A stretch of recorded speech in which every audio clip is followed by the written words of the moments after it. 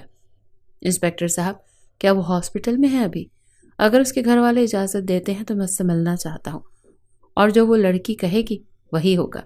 اگر ایسی بات ہے تو پہلے میں ان کے والد محترم سے بات کر لوں، اس کے بعد میں آپ کو بتا دیتا ہوں۔ ٹھیک ہے، انسپکٹر علی نے متانیت سے جواب دیا، جبکہ ارزم اپنے باپ کی جانب حیرت سے دیکھنے لگا۔ بابا، ایسا کیسے ہو سکتا ہے؟ اگر وہ لڑکی یہ کہہ دے کہ میں نے ارزم سے شادی کرنی ہے تو کیا آپ میری شادی اس سے کروا دیں گے؟ ارزم کی بات پر پرویز صاحب اپنی جگہ سے اٹھ کھڑے ہوئے اور اس کی جانب پیش قدمی کی۔ ہاں، کروا دوں گا، اور تمہیں کرنی پڑے گی ارزم، کیونکہ تمہارے پاس اب اور کوئی راستہ نہیں بچا۔ ایسا ناممکن ہے بابا، میں نازنین کے علاوہ اور کسی سے شادی نہیں کروں گا، ارزم سخت اور قطعی انداز میں بولا۔ کون نازنین؟ اس کا نام اپنی زبان پر مت لانا ارزم، اس کا نکاح ہو چکا ہے۔ پرویز صاحب نے کس دل سے یہ الفاظ کہے تھے یہ صرف وہی جانتے تھے، کیونکہ نازنین ان کو بھی بہت عزیز تھی۔ ان کی خواہش تھی کہ نازنین ان کی بہو بنے، لیکن رب کو شاید کچھ اور ہی منظور تھا۔ یہ آپ کیا کہہ رہے ہیں؟ میں یہاں پر ہوں تو نازنین کا نکاح کس سے ہو سکتا ہے؟ ارزم کو یقین نہ آیا۔ تمہارے ساتھ کسی اور لڑکی کا نام جڑ چکا ہے ارزم، اور یہ بات پورے خاندان میں پھیل گئی ہے، اسی لیے بھائی جان نے نازنین کا نکاح اظہر سے کر دیا۔ اس کی بات سنتے ارزم تو وہیں ایک کرسی پر ڈھہ سا گیا۔ اسے اپنی سماعت پر یقین نہ آیا، اس کے ساتھ اتنا بڑا حادثہ ہو گیا۔ کیسے کہہ دوں کہ مجھے چھوڑ دیا ہے اس نے؟ بات تو سچ ہے، پر بات ہے رسوائی کی۔ نازنین نے دل پہ پتھر رکھے نکاح کر لیا تھا۔ اسے سب سے زیادہ اپنے باپ کی عزت، ان کا مان عزیز تھا۔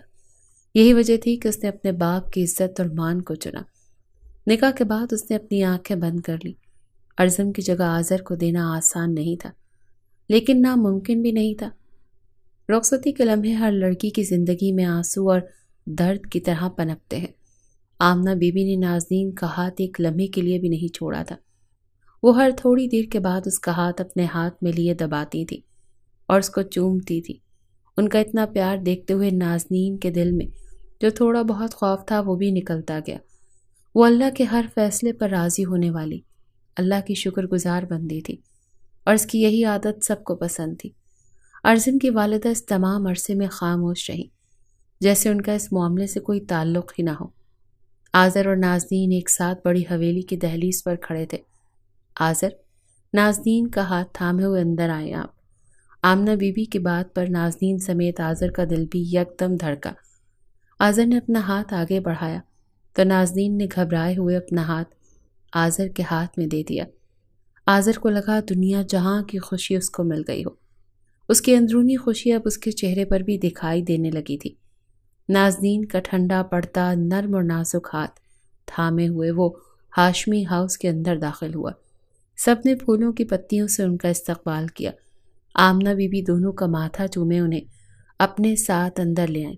وہ دونوں سب سے پہلے بی جان کے کمرے میں ہی آئے تھے۔ آمنہ بی بی شکرانے کے نفل ادا کرنے کے لیے اپنے کمرے کی جانب بڑھ گئیں۔ ابھی تھوڑی ہی دیر ہوئی تھی کہ ارسل کی آنکھ لگی تھی کہ اسے باہر سے شور کی آواز سنائی دی۔ وہ اپنے پہلو میں سوئی ہوئی سارا پر ایک نظر ڈالتا، اس کا سر دھیرے سے تکیے پہ رکھتا، بہت احتیاط سے اٹھتا باہر نکلا تھا، جہاں اس نے پرویز صاحب کو اندر آتا دیکھا تھا۔ ان کے ساتھ ارزم اور ایک لڑکی کو دیکھ ارسل لب بھیجے سیڑھیاں نیچے اترا۔ بی جان نے انہیں اپنے پاس دیکھا تو اٹھ کر بیٹھ گئی۔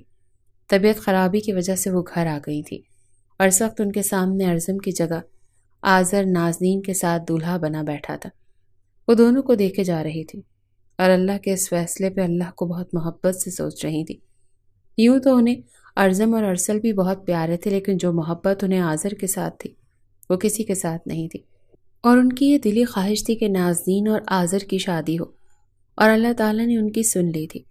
بی جان، کیا آپ مجھ سے ناراض تو نہیں ہیں؟ آذر نے بات کرنے میں پہل کی۔ ارے پگلے، میں کیوں ناراض ہونے لگی؟ میری دونوں جان کے ٹوٹے میرے سامنے رہیں گے ہمیشہ، میرے لیے تو یہ بہت بڑی بات ہے۔ انہوں نے دونوں کے ماتھے پر بوسہ دیا تھا۔ ابھی وہ یہیں بیٹھے تھے کہ باہر سے شور بلند ہوا۔ یہ شور کیسا ہے؟ بی جان نے آذر کی طرف پریشانی سے دیکھا۔ آپ یہیں رہیں، میں دیکھ کر آتا ہوں۔ آذر انڈائریکٹلی نازنین سے بھی کہتا باہر نکل گیا۔ آذر جیسے ہی باہر نکلا تو اس کے قدم وہیں پر تھم گئے۔ سامنے ارزم اور پرویز صاحب کھڑے ہوئے تھے۔ پرویز صاحب کے ساتھ ایک لڑکی تھی جس کی کلائی پر بینڈیج بندھی ہوئی تھی۔ پرویز صاحب اسے اپنے ساتھ سینے سے لگائے کھڑے تھے۔ وہاں کیا ہوا تھا؟ آذر کو کچھ سمجھ نہیں آیا۔ وہ وہیں خاموشی سے ان سب کو دیکھنے لگا۔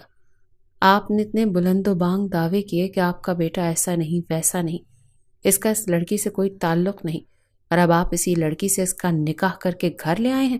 یہ سب کیا ہے؟ ارسل کا لہجہ تھوڑا سا تیز ہوا، جو ارزم کو انتہائی ناگوار گزرا۔ اپنے ہاتھوں کی مٹھیاں بھینچے اس نے ارسل کی جانب دیکھا۔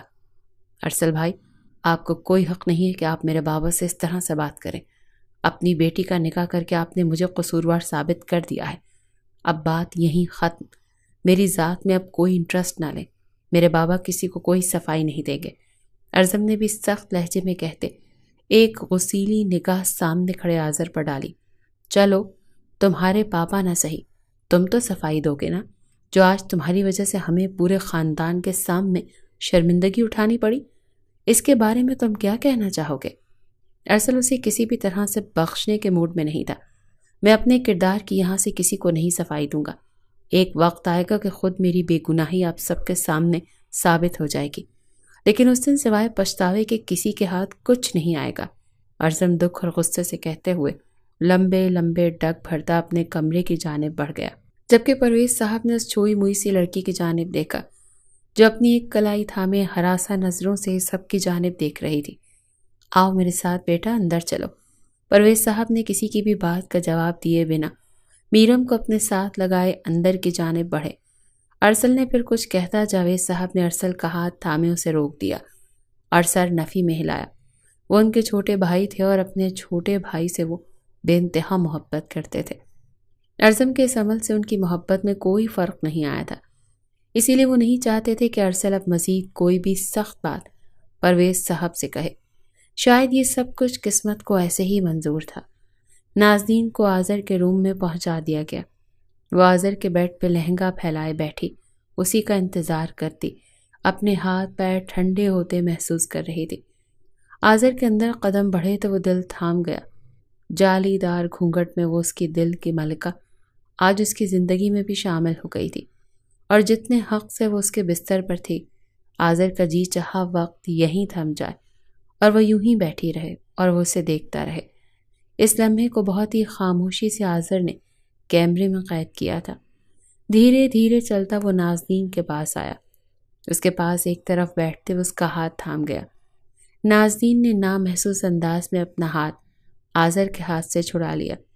اس وقت وہ جس اندرونی خلفشار کا شکار تھی اسے کچھ سمجھ نہیں آ رہا تھا، اسی لیے آذر نے بھی بنا غصہ کیے بنا کچھ کہے اپنے قدم پیچھے ہٹا لیے۔ نازنین، آپ چینج کر لیں، بہت سنجیدگی سے کہتا خود کبرڈ سے اپنے کپڑے نکالتا باتھ روم کا رخ کر گیا۔ نازنین نے اپنا دل سنبھالتی اپنا جالی دار گھونگھٹ خود ہی ہٹا دیا۔ اس کی آنکھوں میں آنسو تھے لیکن لب خاموش تھے۔ وہ کیسے آذر کو ارزم کی جگہ دے پائے گی، اسے سمجھ نہیں آ رہا تھا۔ چند لمحوں میں نکاح نامے پہ ایک شخص کا نام بدل دیا گیا۔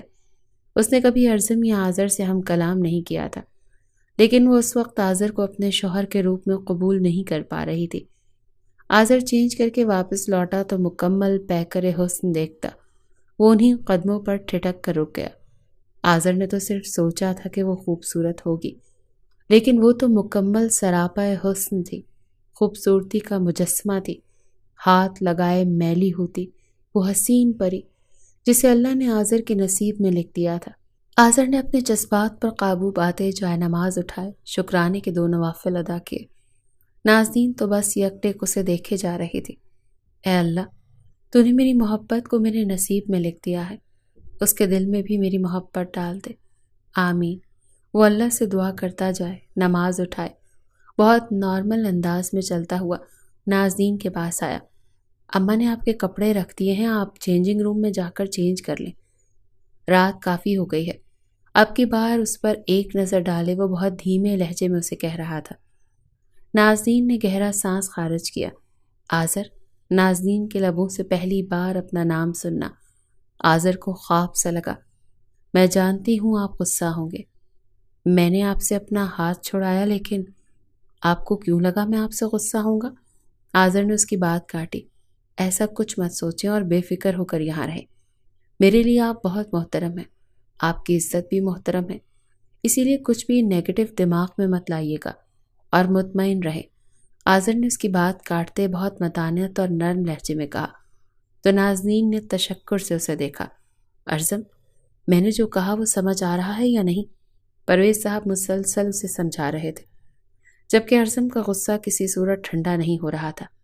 بابا، آپ کے کہنے پر اس سے نکاح کر کے لے آیا ہوں اسے، لیکن اب اس کے ناز نخرے نہیں اٹھا سکتا، آپ کی چہیتی ہوگی، مجھے اس سے صرف نفرت ہے۔ بڑے خاندان میں اس نے میرے کردار کو داغدار کیا ہے، میں اسے کبھی معاف نہیں کروں گا۔ ارزم، اتنی سختی اچھی نہیں، جو ہوا وہ اچھا نہیں ہوا، لیکن اللہ کی اسی میں بہتری سمجھو۔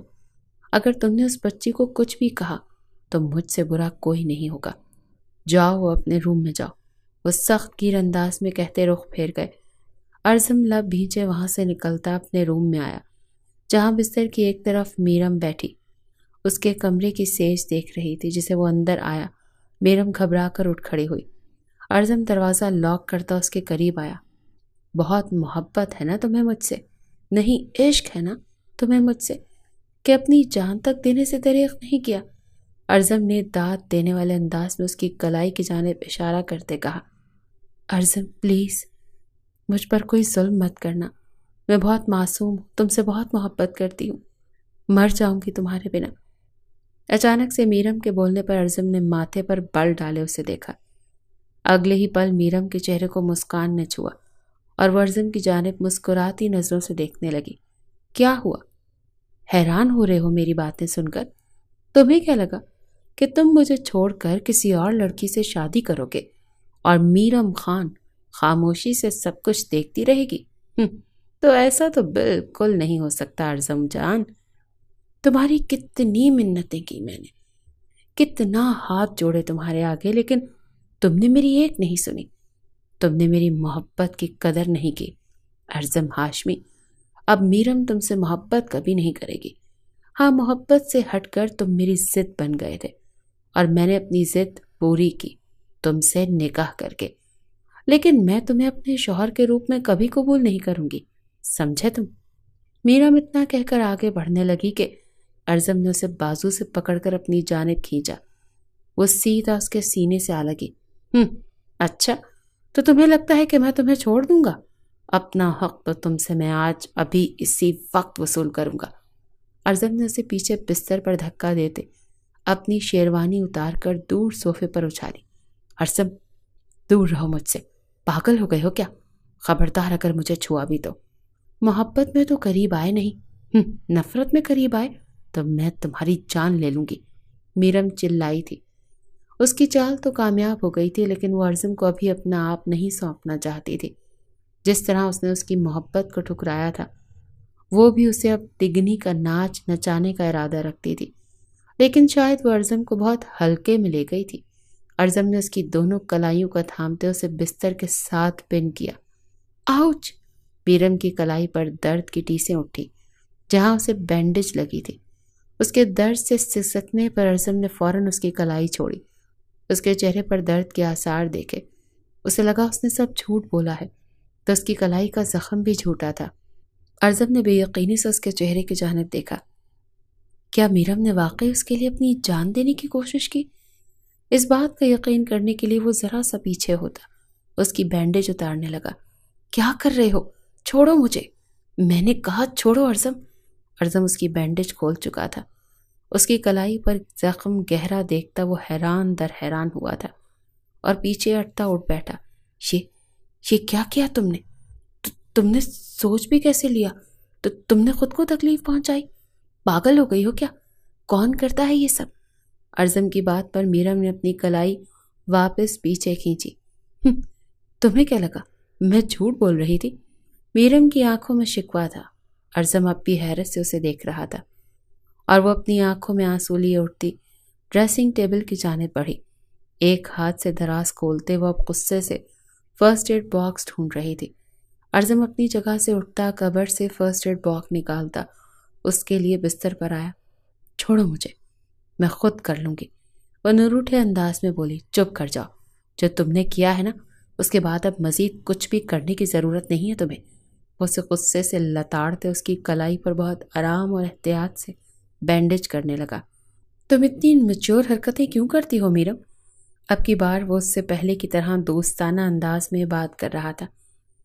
تم نے ہمیشہ میری محبت کا مذاق اڑایا ہے ارزم، تم شاید کبھی جان نہ پاؤ کہ میں تم سے کتنی محبت کرتی ہوں۔ وہ دکھی ہوئی تھی۔ ارزم نے بینڈیج کرتے ایک نظر اس کے چہرے پر دیکھا جو انتہا کی ضدی تھی، اور آج جو کچھ اس نے کیا ارزم اسے اس کے لیے معاف نہیں کر سکتا تھا۔ خاموشی سے اٹھتا فرسٹ ایڈ باکس دراز میں رکھنے لگا۔ کیا وہ بہت خوبصورت ہے ارزم؟ اچانک سے اپنے عقب میں میرم کی بات سنتا وہ چونکا تھا۔ خوبصورت؟ اس نے تو ہمیشہ اسے نقاب میں دیکھا تھا، لیکن وہ جانتا تھا نازنین خود بھی پیاری ہے اور اس کا دل بھی۔ رات بہت ہو گئی ہے، سو جاؤ میرم، وہ اس بار تھوڑا سخت لہجے میں بولا۔ میرم نے اسے شوقی نظروں سے دیکھا۔ وہ اب بستر کی طرف بڑھتا تکیے پر سر رکھے لیٹا تھا۔ شاید اب وہ اس لڑکی کو سوچنے لگا تھا۔ میرم کو جیلسی ہوئی، وہ اس کا شوہر تھا، اب نکاح ہوا تھا، پھر کیسے وہ اسے سوچ بھی سکتا تھا؟ میرم نے اٹھتے ہوئے بستر کا رخ کیا۔ ارزم کے ساتھ تکیے پر لیٹتے اس نے ارزم کی جانب کروٹ لی اور اسے دیکھنے لگی۔ جو تھا تو اس کے پاس، لیکن اس کا دل اس کے پاس نہیں تھا۔ میرم کی آنکھوں میں مرچیں سی بھرنے لگی۔ آپ وہاں کہاں لیٹنے لگے ہیں آذر؟ آذر کو کاؤچ پر جگہ بنا کر لیٹتے دیکھ نازنین نے فوراً اسے پکارا۔ میں ٹھیک ہوں یہاں، آپ سو جائیں پلیز، اور لائٹ آف کر دیجیے گا۔ وہ بہت ہی آرام سے کاؤچ پر تکیہ رکھے لیٹا تھا، جبکہ نازنین کو بہت برا محسوس ہو رہا تھا۔ وہ اس کا کمرہ تھا اور زبردستی وہ اس کے نکاح میں دے کر اس پر مسلط کر دی گئی تھی۔ نہ جانے کیا سوچ رہے ہوں گے میرے بارے میں۔ نازنین نے لائٹ آف کرتے بستر پر لیٹتے اس کی جانب کروٹ لی، جو آنکھیں بند کیے ماتھے پر بازو رکھے ہوئے تھا۔ آپ چاہیں تو بستر پر لیٹ سکتے ہیں، مجھے کوئی مسئلہ نہیں۔ کچھ دیر بعد وہ اپنے نرم دل کے ہاتھوں مجبور ہوتی آذر سے بولی، لیکن آذر کی طرف سے بالکل خاموشی رہی، جسے نازنین نے دل سے محسوس کیا۔ کہیں وہ یہ تو نہیں سمجھ رہے کہ میں ارزم سے… یہ سوچ آتے ہی نازنین اٹھ بیٹھی۔ اس کے دل میں عجیب سی بے چینی ہونے لگی۔ اس کے کردار پر شک کیا جائے اسے کہاں منظور تھا۔ آذر، آپ جاگ رہے ہیں؟ مجھے بات کرنی ہے آپ سے، وہ الجھتے ہوئے بولی۔ آذر جو مسلسل آنکھیں بند کیے سونے کی کوشش کر رہا تھا، اس کی بے چین آواز پر آنکھیں کھولے اٹھ بیٹھا۔ کیا ہوا؟ طبیعت ٹھیک ہے؟ اس کے لہجے میں پریشانی تھی۔ پلیز یہاں آئیں، وہ اسے اپنے پاس بلا گئی۔ آذر فوراً اٹھتا ہوا اس کے پاس جا بیٹھا۔ کیا ہوا؟ آذر کے لہجے میں ازحد پریشانی تھی۔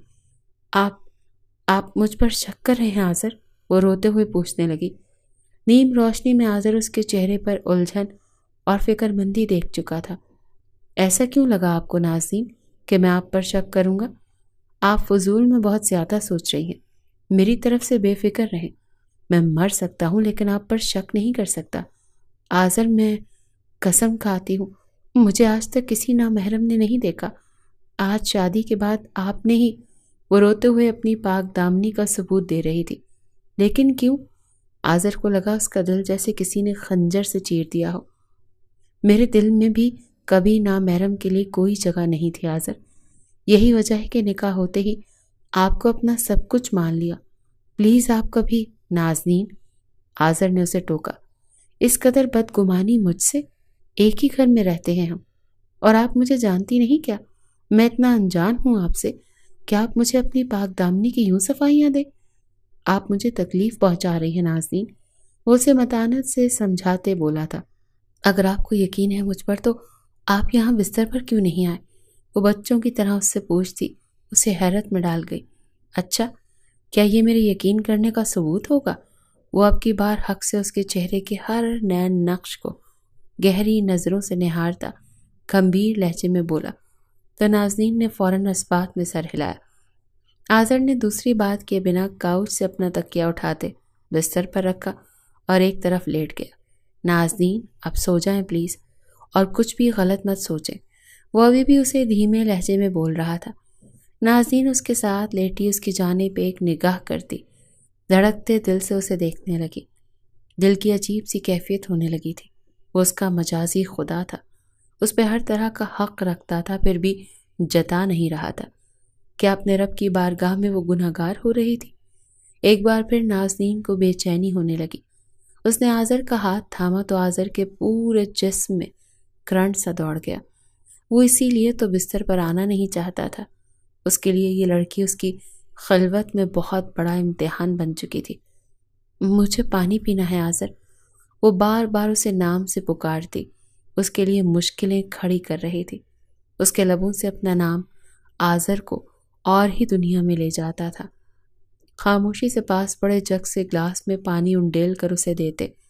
اب کی بار وہ نظریں پھیر گیا۔ پانی پیتے اس کا حلق تر ہوا تو وہ کچھ بولنے کے قابل ہوئی۔ آپ مجھ سے اپنا حق لے سکتے ہیں آذر، نازنین نے آنکھیں میچے فوراً سے کہہ دیا۔ رات کا نہ جانے کون سا پہر تھا کہ اچانک ارزم کی آنکھ کھلی۔ اسے محسوس ہوا وہ بستر پر اکیلا نہیں۔ اس نے آنکھیں جھٹ سے کھولی تو میرم اس کے سینے پر سر رکھے چھوٹے چھوٹے سانس بھرتی گہری نیند میں تھی۔ وہ اس سے ایسے چپکی ہوئی تھی جیسے ارزم کہیں بھاگنے والا تھا۔ ارزم ذرا سا پیچھے ہوا تو وہ بھی مزید کسمساتی اس کے ساتھ چپکی۔ ارزم کے حلق میں کانٹے سے چبھنے لگے۔ وہ اسے اچھی لگتی تھی، ہمیشہ ایک دوست کی نظر سے دیکھا اور چاہا، لیکن کبھی شریک حیات کے حوالے سے اسے نہیں سوچا۔ پر اللہ تعالیٰ نے اسے اس کے لیے چن لیا۔ وہ یہی سوچے جا رہا تھا۔ نیند تو جیسے آنکھوں سے کوسوں دور ہو گئی تھی۔ نہیں اللہ نہیں، اللہ نے تو نازنین کو چنا تھا میرے لیے۔ سب برباد کر دیا اس لڑکی نے۔ اچانک سے ارزم کو غصہ آنے لگا اور اس کا ہاتھ دور جھٹکا، لیکن نیند میں ہی میرم نے واپس ارزم کو زور سے ہک کیا تو ایک پل کو ارزم کا دل دھڑکنے لگا۔ وہ مزید اس کے ساتھ چپکتی صحیح معنوں میں اس کی آزمائش کر رہی تھی۔ آپ کیا کہہ رہی ہیں نازنین؟ ہوش میں تو ہیں آپ؟ آذر کو اب کی بار اس کی بات پر غصہ آیا تو وہ سہم کر اسے دیکھنے لگی۔ آپ کو لگتا ہے میں نفس کا غلام ہوں؟ آذر اس کی بات پر شاید زیادہ بری لگی تھی۔ نہیں آذر، آپ کا حق ہے، میں گناہ گار نہیں۔ چپ رہے نازنین، آپ ایسی باتیں کر کے مجھے تکلیف دے رہی ہیں۔ آذر اپنی جگہ سے اٹھ کھڑا ہوا۔ آذر پلیز مجھے غلط مت سمجھے، میں تو بس آپ کو وقت دے رہا ہوں، خود کو سنبھال لیں۔ اچانک سے جو یہ سب کچھ ہوا وہ قبول کرنا ایک لڑکی کے لیے مشکل ہے۔ میں آپ کے احساسات کی قدر کر رہا ہوں اور آپ مجھے کہہ رہی ہیں کہ اپنا حق لے لو۔ آپ کی یہ سوچ ہے میرے لیے؟ تو مجھے صرف افسوس ہے نازنین، وہ دکھ سے کہتا واپس کاؤچ کی جانب بڑھا کہ نازنین کے رونے پر اس کے قدم تھم گئے۔ اب آپ ایسے روئیں گی تو مجھے زیادہ تکلیف ہوگی، آذر نے بے بسی سے کہا۔ آپ مجھے رلا رہے ہیں آذر، وہ بھی شادی کی پہلی رات جب سب شوہر اپنی بیویوں کو منہ دکھائی دیتے ہیں۔ آپ مجھے آنسو دے رہے ہیں، وہ آنسو ضبط کرتی بولی۔ آذر نے دل کے ہاتھوں مجبور ہو کر آگے بڑھ کر اس کے آنسو پہنچے۔ مجھے نہیں پتا تھا کہ میری دلہن کا دل اتنا نازک ہوگا۔ میں ایسی ہی ہوں۔ نازنین نے سو کرتے پلکیں اٹھائے آذر کو دیکھا۔ کیا میں آپ کو اچھی نہیں لگی؟ وہ اس قدر معصومیت سے پوچھ رہی تھی کہ آذر کو اپنے دل کی دھڑکن باغی ہوتی محسوس ہوئی۔ میری آنکھوں میں آپ کو اپنے لیے کیا دکھائی دیا ہے نازنین؟ وہ دھیرے سے اس کی کمر میں ہاتھ ڈالے، اب جھٹکے سے قریب کرتا اس کے 14 طبق روشن کر گیا۔ دل میں ایک دم سے دھڑکن کی رفتار بڑھا دی تھی۔ 120 کی رفتار سے دوڑتی اس کی دھڑکنیں آذر بخوبی محسوس کرتا زیر لب مسکرایا۔ وہ تو اسے رعایت دینے کے چکر میں تھا، لیکن وہ رعایت لینا ہی نہیں چاہتی تھی۔ اس کا یوں قریب آنا، باتیں کرنا، حق جتانا، یہ سب کچھ آذر کو اپنے خول میں زیادہ دیر بند نہ رکھ سکا۔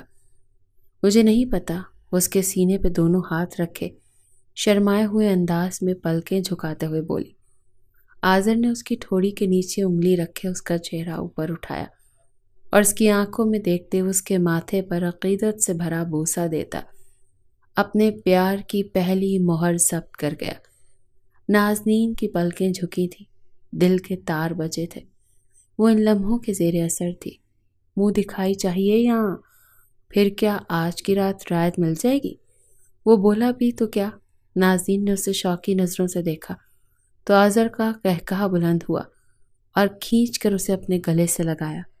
یار آپ بہت ہی معصوم ہو اور اس سے بھی زیادہ نازک، میری شدتوں کو سہن نہیں کر پاؤ گی۔ شدت سے سینے سے لپٹائے وہ گھمبیر لہجے میں بولا تھا۔ نازنین کے چہرے پر ایک شرمیلی سی مسکان سج گئی تھی۔ اس کے ماتھے کے ساتھ ماتھا جوڑے وہ ان لمحوں کو اپنی پاکیزہ محبت کے ساتھ محسوس کر رہا تھا۔ تم دور ہو کر نہیں سو سکتی؟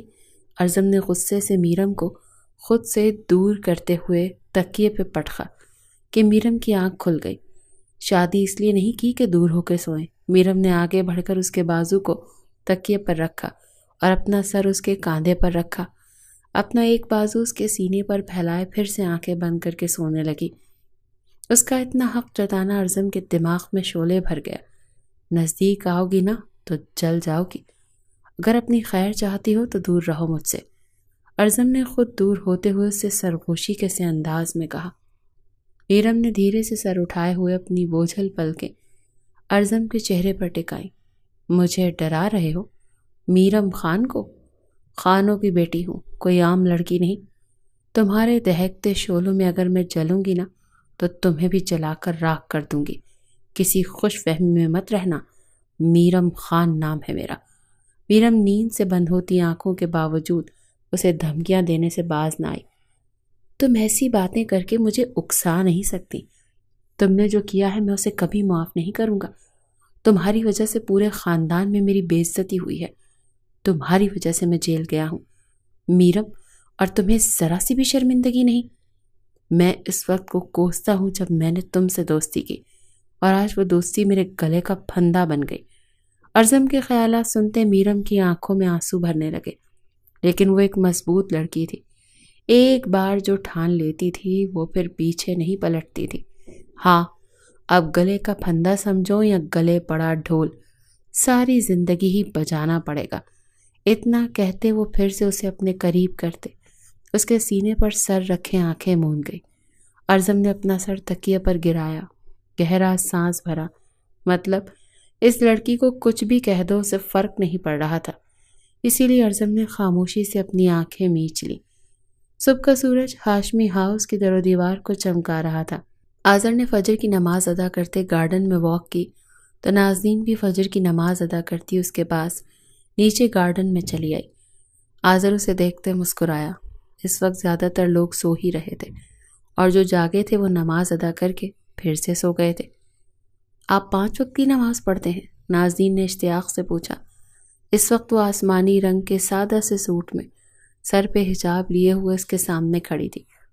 اس کا چہرہ کسی بھی میک اپ سے پاک 14ویں کے چاند کی طرح دمک رہا تھا۔ آذر نے کیسے کل سے اپنے جذبات پر قابو پایا ہوا تھا، یہ بس وہی جانتا تھا۔ الحمدللہ مسلمان ہوں، فرض ہے مجھ پر۔ وہ اس کو ایک نظر دیکھتا اب نظریں پھیر گیا۔ وہ اسے جی بھر کے دیکھنے سے بھی ڈرتا تھا۔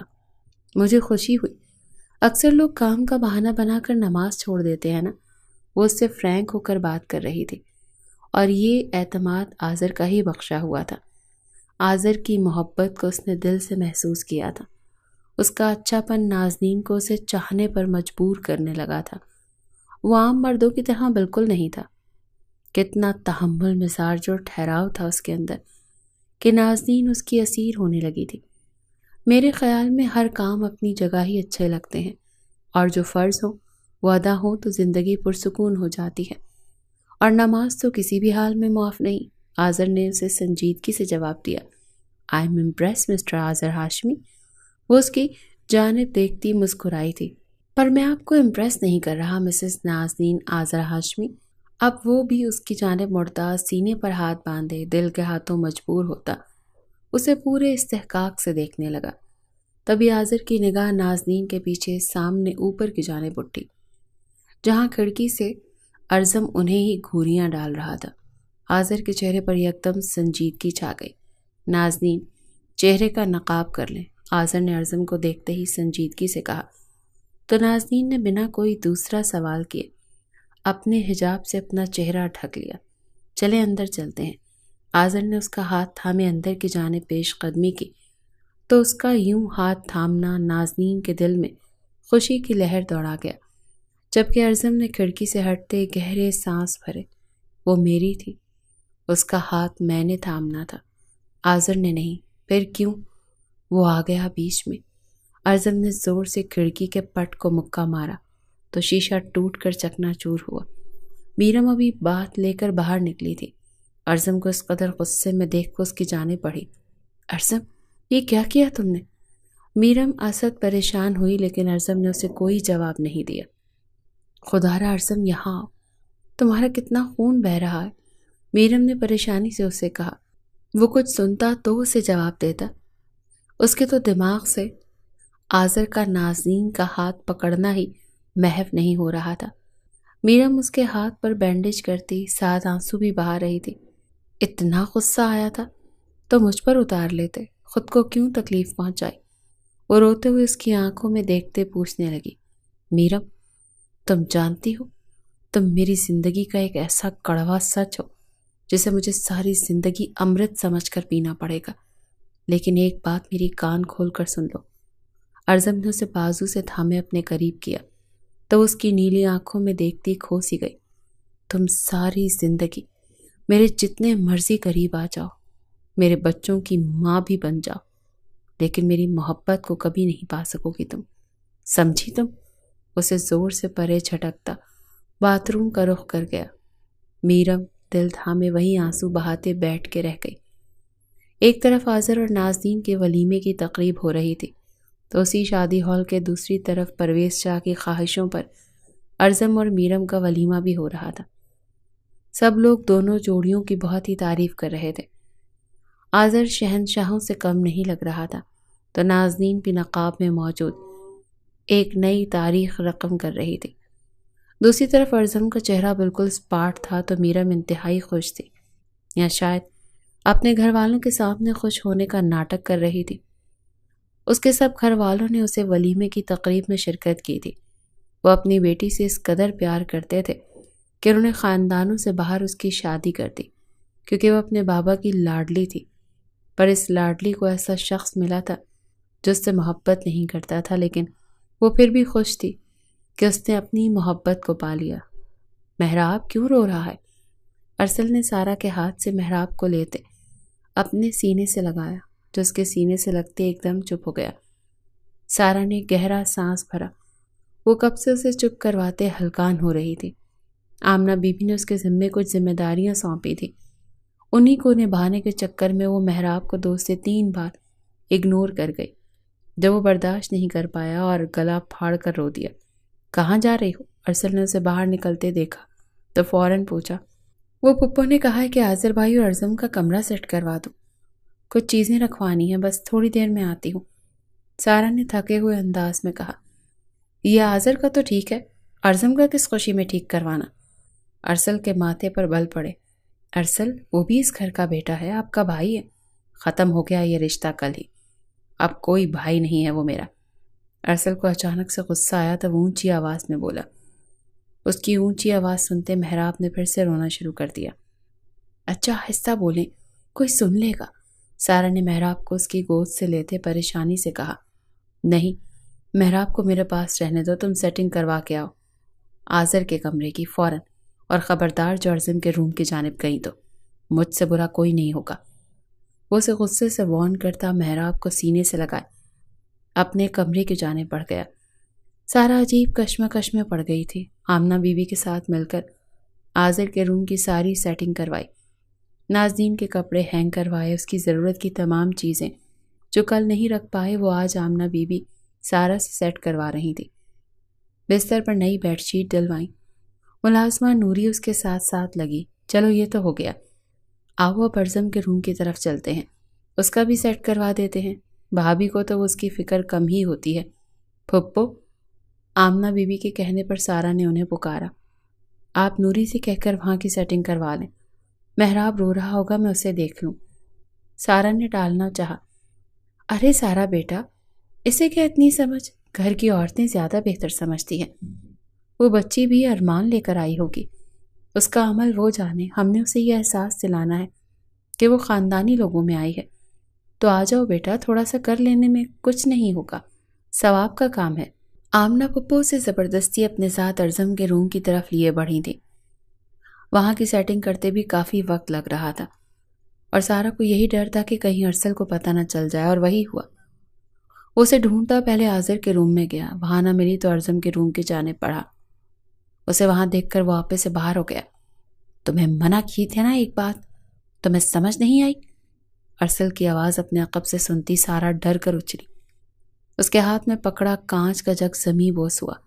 ارسل، وہ پھپھو، سارا نے ڈرتے ہوئے کچھ کہنا چاہا۔ آمنہ بی بی ارسل کا غصہ دیکھ کر ایک دم چپ سی ہو گئی۔ ارسل بیٹا کیا ہوا؟ پھپھو، یہ میری بیوی ہے اور وہی کرے گی جو میں کہوں گا، چلو تم میرے ساتھ۔ وہ پھپھو کے ساتھ بھی روڈ طریقے سے بات کرتا۔ سارا کا ہاتھ پکڑ کے کھینچتا وہاں سے لے کر جانے لگا۔ راستے میں ٹوٹے کانچ کے جگ کی کرچیاں اس کے پاؤں میں پیوست ہو گئیں۔ وہ لب بھینچے سہ گئی۔ پھپھو نے دل پر ہاتھ رکھے اس کے پاؤں سے بہتے خون کو دیکھا۔ ارسل بیٹا رکو، بات تو سنو۔ انہوں نے اسے پکارا لیکن وہ انسنی کرتا نکل گیا۔ ارسل بھائی تو بہت غصے میں گئے ہیں۔ نوری کو بھی فکر ہوئی۔ نوری، کمرہ صاف کر دو جلدی سے۔ وہ آنسو ضبط کرتے باہر نکلی۔ انہیں سارا کی تکلیف پر دکھ ہو رہا تھا۔ ارسل نے اسے کمرے میں لاتے زور سے دروازہ لاک کیا۔ خاموش آنسو سارا کی آنکھوں سے نکلتے گالوں پر بہتے جا رہے تھے، لیکن لب بالکل ایک دوسرے میں پیوست تھے۔ تمہیں ایک بار کی کہی بات سمجھ نہیں آتی جو پھر بھی وہی کرتی ہو؟ ارسل محراب کے سوئے ہوئے وجود کو دیکھتا دبا دبا چلایا تھا۔ سارا نے ایک نظر بھی اسے نہ دیکھا تھا۔ وہ تو دروازے سے اندر آتے اپنے قدموں کے خون بھرے نشان دیکھ رہی تھی۔ تم سے بات کر رہا ہوں، سنائی نہیں دے رہا کیا؟ وہ اس کے یوں خاموش ہونے پر مزید سیخ پا ہوا۔ آئی ایم سوری، سارا نے ایک زور سے ہچکی لیتے نم لہجے میں کہا۔ ارسل یکدم اس کے آنسو دیکھتا چپ ہوا۔ اس کے آنسو؟ کیوں؟ وہ سمجھ نہیں پایا۔ ایک تو غلطی کرتی ہو اور اوپر سے آنسو بھی۔ ابھی اس کے الفاظ منہ میں تھے کہ ارسل کی نگاہ اس کے پیروں پر گئی، جہاں سے خون اب بھی رس رہا تھا۔ یہ کیا ہوا؟ وہ گھبرا کر گھٹنوں کے بل بیٹھا تھا۔ وہ کانچ پیروں میں لگے کتنے آرام سے کھڑی تھی۔ ارسل نے اس کا درد اپنے دل میں محسوس کرتے اسے فوراً اپنی باہوں میں اٹھا لیا۔ سارا تم؟ وہ دکھ سے کچھ بول ہی نہ پایا۔ اسے صوفے پر احتیاط سے بٹھاتے اس کے دونوں پاؤں سے کانچ نکالنے لگا۔ ایک کانچ کافی بڑا تھا۔ ارسل نے سارا کی جانب دیکھا، جس نے ابھی تک ایک سسکی بھی نہیں لی تھی۔ وہ اندر ہی اندر درد سہ رہی تھی۔ ارسل نے زور سے کھینچ کے اس کا کانچ نکالا تو سارا کی چیخ بلند ہوئی۔ ارسل نے اس کے لبوں پر اپنے ہونٹوں سے قفل لگاتے اس کی چیخ کا گلا گھونٹا تھا۔ آئی ایم سوری میری جان۔ وہ اسے اپنے سینے سے لگائے اب معافی مانگتا اس کے پاؤں کی بینڈیج کر رہا تھا۔ اب کی بار سارا نے اپنے آنسو نہیں روکے۔ وہ ہچکیوں سے رو رہی تھی اور اس کے آنسو ارسل کے دل پر گر رہے تھے۔ آج پہلی بار وہ اپنے غصے میں سارا کو تکلیف دے گیا۔ آذر کمرے میں داخل ہوا تو کمرے کو ایک نئے انداز میں دیکھتا زیر لب مسکرایا۔ آج وہ اس کے لیے سجی تھی، پور پور اس کے لیے سج سنور کر تیار ہو کر بیٹھی، اس کی سیج پر اس کا انتظار کر رہی تھی۔ آج آذر نے اپنے دل کی دھڑکنیں سنبھالے نہیں سنبھل رہی تھی۔ وہ دھیرے دھیرے چلتا اس کے قریب آتا، اس کا گھونگھٹ الٹ گیا۔ ماشاء اللہ، بے اختیار آذر کے منہ سے ادا ہوتے الفاظ پر نازنین نے اپنا چہرہ دونوں ہاتھوں میں چھپا لیا۔ اس کے اس انداز نے آذر کو اس کے قریب کیا تھا۔ وہ اس کے ہاتھوں کو چومتا اسے مزید شرمانے پر مجبور کر رہا تھا۔ یہ لے کے آیا ہوں، آپ کی منہ دکھائی۔ اچانک سے آذر کو یاد آیا تو اسے ایک رنگ کی ڈبی دیتا بولا۔ نازنین نے اسے کھولا تو ایک بہت خوبصورت رنگ دیکھ کر اس کے چہرے پر ایک بھرپور مسکان نے چھوا تھا۔ آپ پہنا دیں، نازنین نے اسے پیار سے کہا تو آذر نے اس کی مخروطی انگلی میں وہ رنگ پہنا دی۔ بہت پیاری ہے۔ نازنین نے اپنے ہاتھ میں اس رنگ کو دیکھتے آذر سے کہا، میری نازنین بھی تو بہت پیاری ہے۔ آذر اس کے دوپٹے کو ایک طرف اتار کے رکھتے اسے لرزنے پر مجبور کر گیا۔ آپ گھبرا تو نہیں رہی؟ آذر کے سوال پر نازنین کا رہا سہا کانفیڈنس بھی کہیں دور جا سویا۔ پلیز آذر، ایسے مت بولے، وہ روحان سے ہوتے ہوئی بولی۔ یار مجھے بھی ہو رہی تھی تھوڑی تھوڑی سی تو۔ آپ سے پوچھا؟ آذر نے اسے ایک آنکھ ونگ کرتے تکیا سر کے نیچے رکھے اس کے سامنے لیٹتے پیار سے دیکھتے پوچھا، آپ بھی نروس ہیں؟ نازنین کی بات پر آذر نے اسبات میں سر ہلایا۔ وہ بالکل بھی نروس نہیں تھا، لیکن نازنین کی نروسنس کو دور کرنے کے لیے وہ ایسے بول رہا تھا۔ اچھا، لڑکے بھی نروس ہوتے ہیں؟ نازنین نے حیرانی سے پوچھا۔ کیوں؟ لڑکوں کے پاس دل نہیں ہوتا یا ان کے جذبات نہیں ہوتے؟ آذر نے اس کی جانب ہاتھ بڑھاتے اسے اپنے پاس کھینچا تو وہ اس کے سینے سے آ لگی۔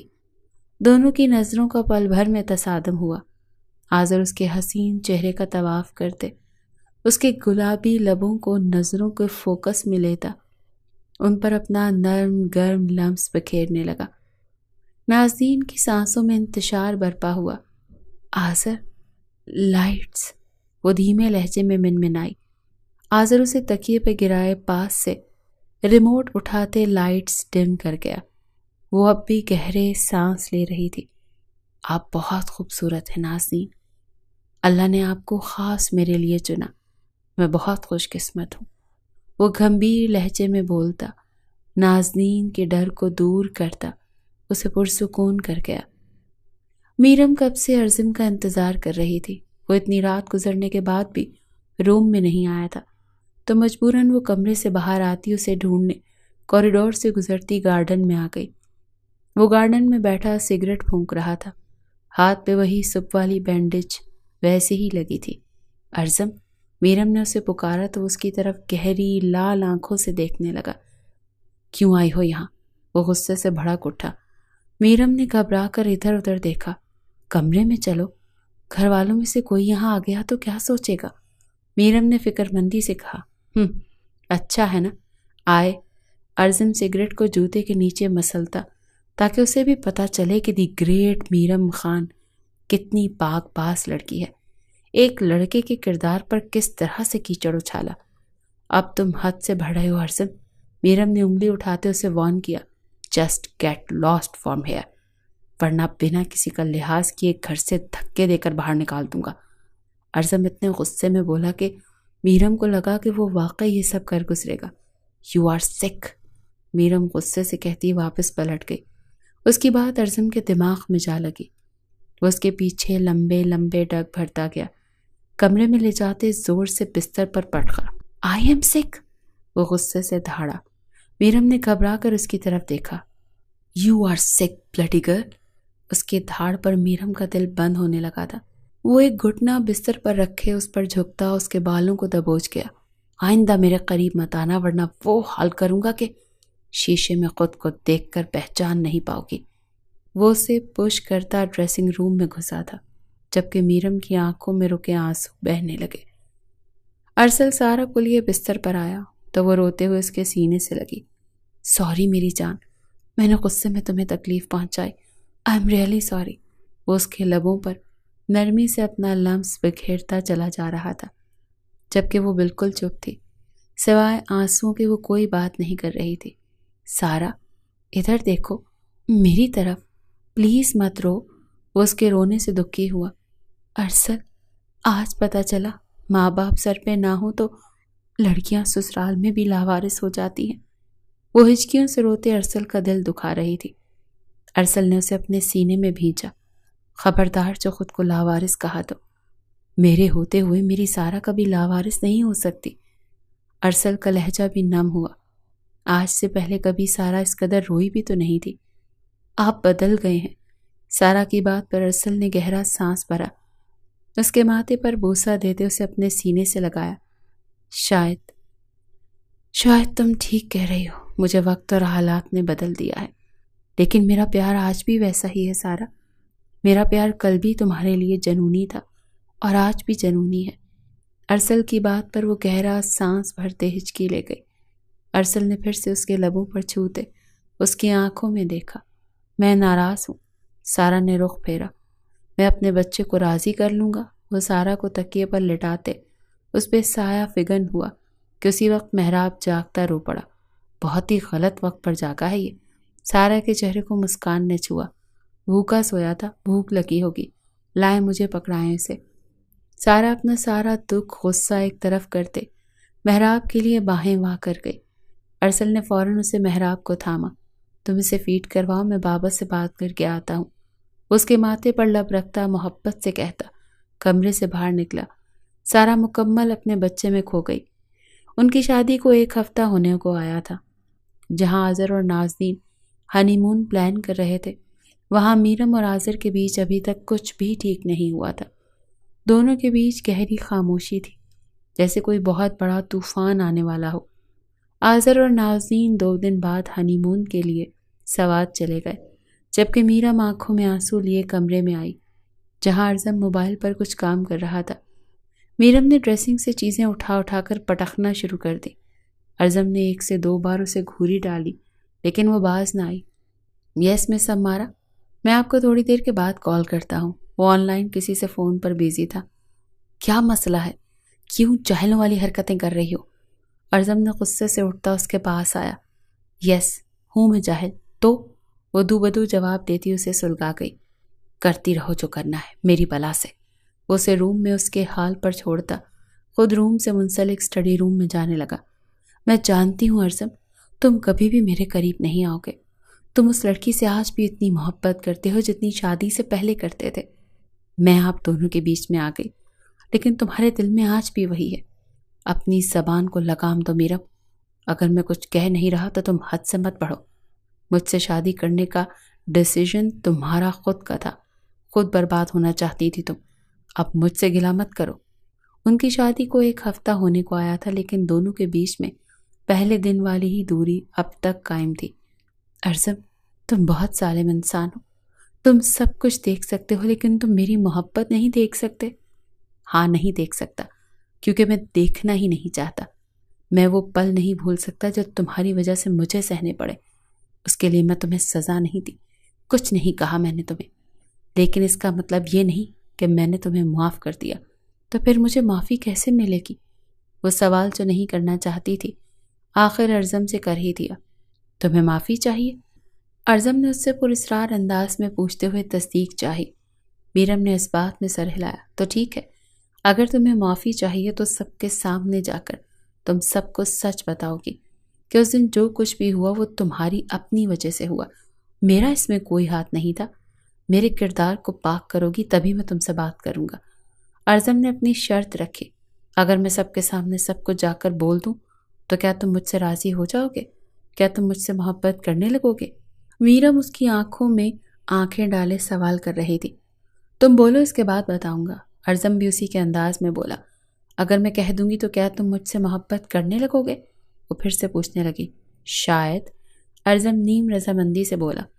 میرم نے کچھ سوچتے ہوئے اس بات میں سر ہلایا۔ تو ٹھیک ہے ارزم شاہ، اپنی محبت اپنی جیب میں رکھو، مجھے نہیں چاہیے، میں ایسے ہی خوش ہوں۔ تمہارے نام کے ساتھ میرا نام جڑ گیا ہے، میرے لیے یہی بہت ہے۔ اور اس بھول میں تو تم مت رہنا کہ میں کسی کو جا کر کچھ بھی کہوں گی۔ میں میرم خان ہوں، ہار ماننے والوں میں سے نہیں۔ اسے ایک آنکھ ونگ کرتے ہوئے وہ تپاتی ہوئی دروازے کی جانب بڑھی، اور اسی پل ارزم کو اس پر اس قدر غصہ آیا کہ اس نے میرم کو کلائی سے پکڑ کر واپس اپنی جانب کھینچا اور اس کے بالوں کو تھامے اس کا چہرہ اپنے چہرے کے قریب کرتے اس کے نرم لبوں پر اپنے ہونٹوں سے قفل لگایا۔ میرم اس اچانک افتاد کے لیے تیار نہیں تھی۔ وہ اسے دھکے دیتے پیچھے ہٹا رہی تھی، لیکن وہ اس قدر شدت سے اپنا غصہ اس پر اتار رہا تھا، اسے ہونٹوں پر زخم دیتا وہ پیچھے ہٹا۔ I hate you، ارزم نے گہرے سانس بھرتے اس کے ماتھے کے ساتھ ماتھا جوڑا۔ And I love you till my last breath، میرم بھی اسی کے انداز میں بولی تھی۔ ارزم اس کے چہرے پر دیکھتا اس کی آنکھوں میں جلتے دیپ میں کھونے لگا۔ اس کی آنکھوں میں صرف ارزم کا ہی عکس دکھائی دے رہا تھا۔ ارزم کے گال پر لب رکھتی وہ پیچھے ہٹی۔ اس کے چہرے پہ مسکان تھی۔ آج اتنے دنوں کے بعد ارزم نے اسے چھوا تھا۔ تپتے صحرا کو جیسے بارش کی بوندوں نے بھگو دیا تھا۔ ارزم کی آنکھوں میں اپنی طلب دیکھ چکا تھا، اور اس وقت ارزم بھی اس نکاح کے بندھن میں بندھے اس رشتے کو اپنانے کا فیصلہ کر گیا۔ اس نے میرم کو بستر پر دھکا دیا تو میرم نے آنکھیں چھوٹی کرتے اسے دیکھا۔ میں نے تمہیں پہلے بھی کہا تھا ارزم ہاشمی، نفرت میں میرے قریب مت آنا۔ وہ تکیہ اسے مار کر پیچھے کو کھسکی۔ اب جب بھی تمہارے قریب آیا نفرت میں ہی آؤں گا، اور اس نفرت میں تمہیں جلا کر خاک کر دوں گا۔ ارزم کہتے ہی اس کے قریب ہوتا اس کو سخت ڈرا گیا۔ ارزم کے بچے، دور ہو جاؤ مجھ سے، میرم چلائی تھی۔ دور ہونے کے لیے تو شادی نہیں کی، اور ارزم کے بچے پاس آنے سے ہوں گے، دور جانے سے نہیں۔ وہ اپنی کہتے اسے قابو کرتا اسے شدت سے خود میں سماتا چلا گیا۔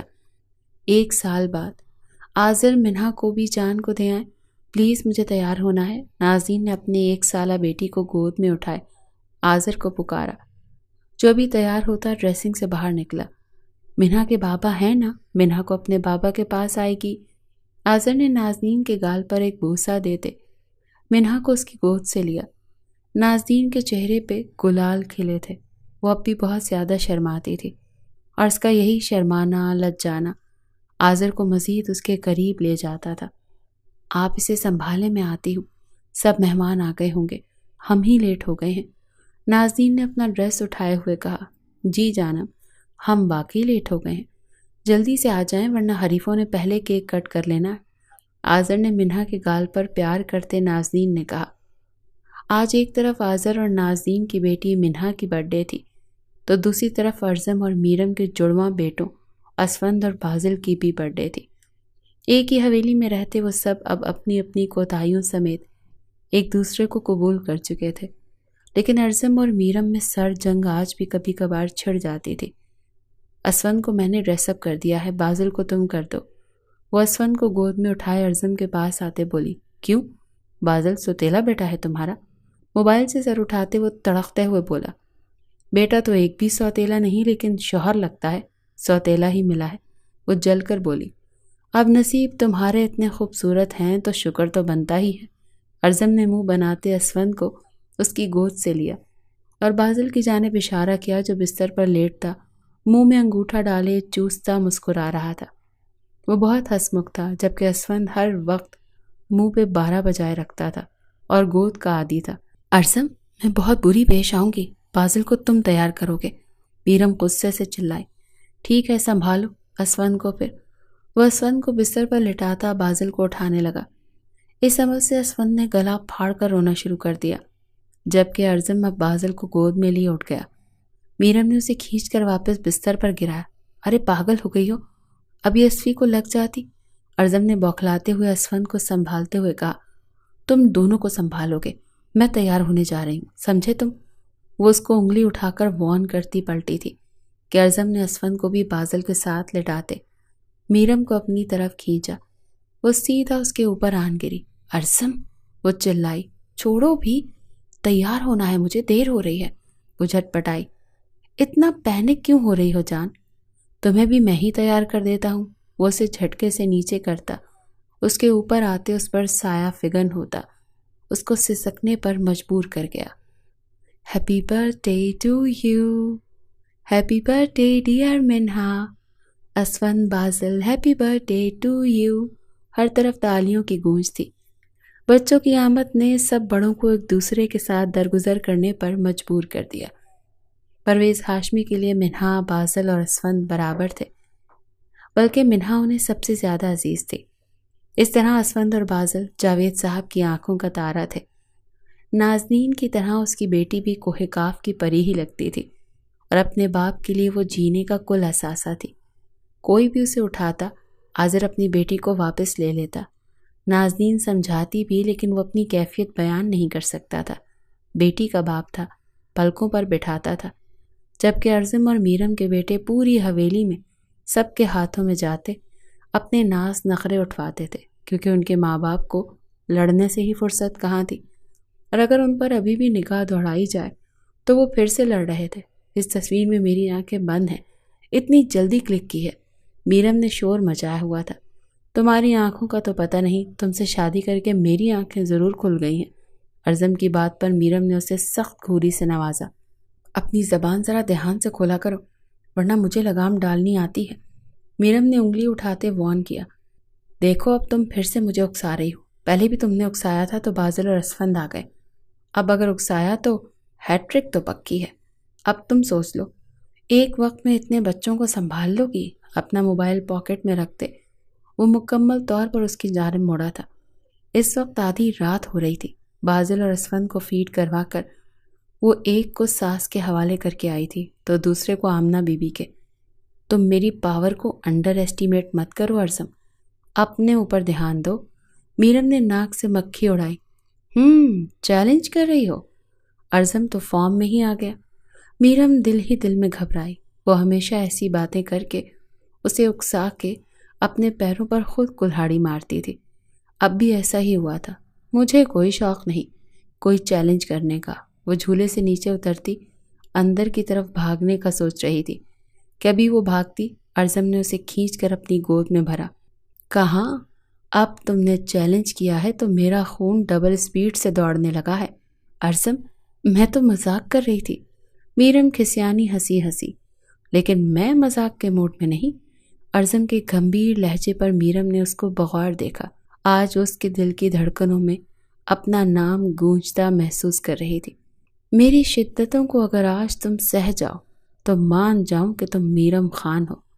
اس کی ناک کے ساتھ ناک رب کرتا اسے گود میں اٹھائے کمرے کی جانب بڑھ گیا۔